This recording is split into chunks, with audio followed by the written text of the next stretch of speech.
오늘은 1월 31일 화요일, 벌써 2023년 한 달이 벌써 지나갑니다. 밤새 미국의 증시 금리 인상 회의 결과가 앞으로 이틀 후에 오늘 화요일이니까 목요일 새벽 3시쯤 나올 것입니다. 이틀을 앞두고 지금 하락했어요. 하락의 폭이 조금 큽니다. 다우가 0.77% 하락했습니다. 또 기술주, 반도체주들, 빅테크주들이 주로 많이 떨어졌습니다.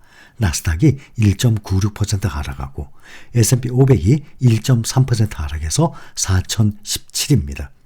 필라델피아 반도체가 가장 많이 하락했어요. 2.67% 하락해서 2866, 3000 직전까지 올라갔다가 계속 떨어지고 있습니다. 장 시작 후에 시간이 갈수록 하락의 폭이 점점 더 커졌어요. 올해 들어서 오랜만에 또 크게 하락을 했습니다. 1월 마지막 날이 말이죠. 또 빅테크주들 애플 2% 떨어지고 테슬라가 6.3%, 테슬라가 참 많이 올랐었죠. 또 엔비디아 6% 가까이 하락했어요. 또 어제 대만에서 8%씩이나 급등을 했던 TSMC는 그나마 조금 하락했어요. 필라델피아 반도체 종목들이 다들 크게 하락했는데 TSMC는 0.18% 하락을 했습니다. 최근에 인플레이션 지표가 연이어 하락을 하면서 연준이 고강도 금리 인상 기조를 더 빨리 완화할 수 있다는 기대가 커지고 있습니다. 이런 기대에 힘입어서 올해 들어서 다우지수가 2.5%, S&P 500 지수는 6.2%, 나스닥 지수는 무려 11% 이상 뛰었습니다. 샘 스토발 CFRA 리서치, 여기 수석 투자 전략가는 제2차 세계대전 이후에 증시 경향성을 분석을 해보면 1월이 상승장으로 끝나는 해당 연도, 올해 같은 경우죠. 1월이 상승장으로 끝났어요. 그럴 때는 나머지 11개월도 덩달아 오르면서 S&P 500 지수가 평균 11.5% 그 해에 오르는 경향이 있다고 분석을 했습니다. 또 스토발 전략가는 또 2차 세계대전 그 이후에 S&P 500 지수 연평균 상승률은 약 9%. 특히 직전 연도가 하락장으로 끝나는 경우, 작년 같은 경우죠.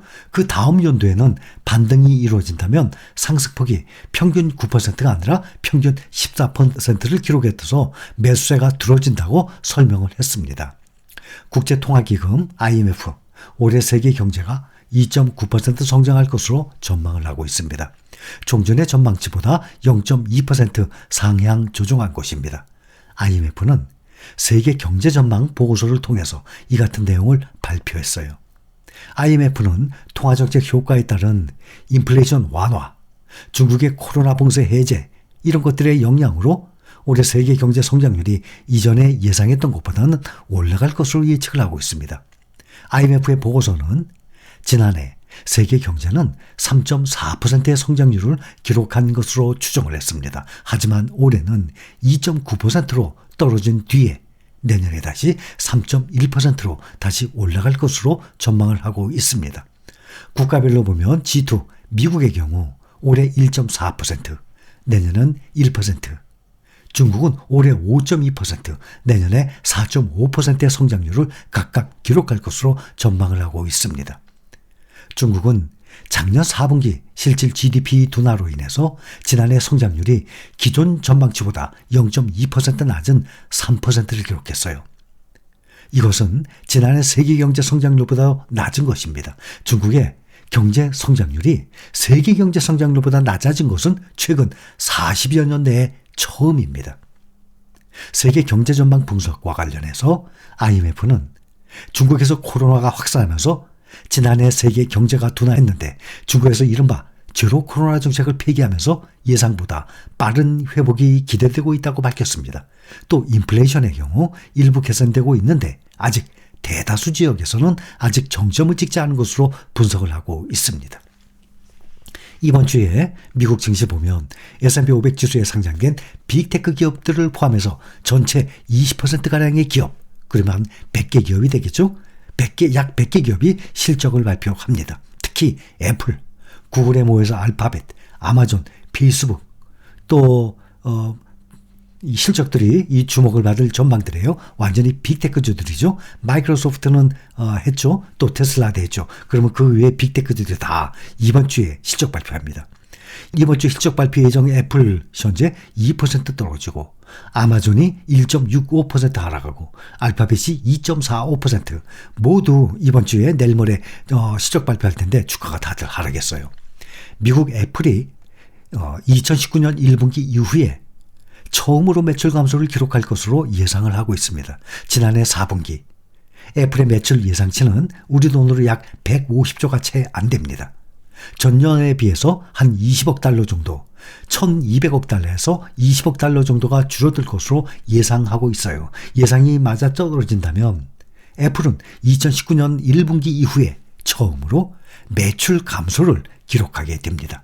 크레디트 스위스는 애플 주식에 대해서 목표가 184달러를 유지하고 보고서를 냈어요. 현재 애플 주가 143달러입니다. 또 전기차 보면 미국의 포드차가 테슬라에 이어서 전기차 가격 인하를 단행한다는 소식에 전기차 가격 경쟁 우려가 확산되면서 주요 완성차 기업들의 주가가 일제히 하락했습니다. 테슬라 6% 이상 떨어지고 포드와 제너럴 모터스도 2.86, 4.37% 떨어졌어요. 또 니콜라도 9% 이상 떨어지고 루시드, 폭등을 했던 루시드가 8.7% 다시 또 하락했습니다. 뉴욕 증시 전문가들은 FOMC를 앞두고 경기감이 커지고 있다면서 제롬 파월 연준 의장이 시장의 기대에 찬물을 끼울 수 있다고 예상을 하고 있어요. 바로 매파 발언이죠.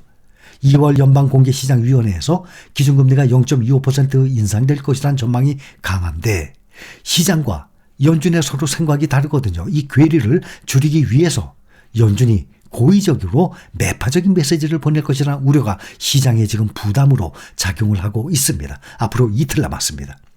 2주간 강한 랠리를 보였는데 연준 회의가 가까워질수록 시장은 신중한 기조로 지금 다시 돌아서고 있습니다. 파월 의장이 아직 끝난 것이 아니다라는 표현을 다시 강조하는 것을 보게 될 것 같다는 시장에서는 생각을 하고 있어요. 미국 반도체 또 관련주들은 앞선 인텔의 실적 악화 소식에다가 바이든 행정부가 미국 반도체 기업들과 중국 화웨이와의 거래를 전면 금지하는 방안을 검토하고 있다는 소식에 지금 하락 압력을 받아서 오늘 반도체주들이 가장 많이 떨어졌습니다. 한 주요 외신은 소식통을 인용해서 바이든 행정부가 인텔, 퀄컴 등 미국 반도체 공급업체와 화웨이와의 거래를 전면 금지하는 방안을 검토하고 있다라고 보도했습니다. 퀄컴의 주가 1% 이상 하락했어요. 인텔의 주가도 계속 0.8%또 떨어지고 엔비디아 주가는 무려 6% 가까이 하락했어요. 또 AMD 주가도 4% 정도 떨어졌습니다. 이번 주가 아주 중요한 변수가 있는 날들이죠. 앞으로 실적 발표 계속 내일 모레 계속 실적 발표하고 또 오늘 미국 시간으로 오늘 내일 이틀 동안의 FOMC 회의 끝나면 우리 시간으로 내일 모레 새벽에 또 0.25% 아니면 또 혹시 0.5%를 올지 모릅니다. 근데 그게 문제가 아니라 제롬 파월의 또 강한 매파 발언이 또 뭐라고 또 발언을 하게 될지 그것 또한 염두에 두어야 될 것 같습니다. 자, 여기까지입니다.